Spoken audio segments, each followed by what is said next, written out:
سلامونه ونیکي هیلې که د لر دی او که د بر دی وایي ټول مې د زړه سر دی. نو دا ویډیو دې زما ټول لرو برو افغانانو پښتنو ته ډالۍ وي. څوک زما ویډیوګانو سره ټویټ کوي، څوک زما ویډیوګانې نشروي، که څوک یې نه نشروي هغې ته دې دا ویډیو ډالۍ وي. نو خلک د دې الوچو ډېر صفتونه کوي په دا ټیک ټاک او په دا فیسبوک کې. یو چې دی یو زه پېژنم ډېر لرې اوسېږي، هغه یې ډېر صفتونه کوي دا الوچې داسې او هغسې. الوچې دا دي ګرانه ښه، دې ته وایي الوچې. دا وګوره غټې غټې الوچې او تروې نه خوږې خوږې الوچې. او بیا الوچو سره د ګوړه، بیا ګوړه هم د کامې ګوړه، خوږه ګوړه. او بیا ورسره څه شي؟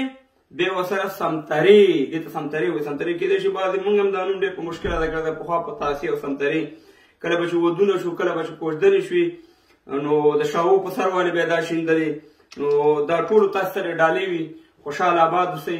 خالد یو مینې پیغام یې درکوو چې ما غوښتل چې زه تاسو ټولو ته یې ویډیو ډکه کړم او ستاسو د ټولو نه مننه وکړم چې څوک ما سره مینه لري، څوک ما سره محبت لري. الله تعالی هم خوشحال آباد لره. نو دا الوچو والا خو تاسې پېژنئ که نه، ډېر لرې اوسېږي، ډېر په بله دنیا کې دی، الله دې خیر ورته پېښ کړي. نو الوچې دې ته وایي ښه. هغه ستا الوچې چې دي هغه وړې وړې دي او تروې دي، دا خوږې دي. ټولو ته یې ډالۍ وي. په خدای سپارم. خدای په امان.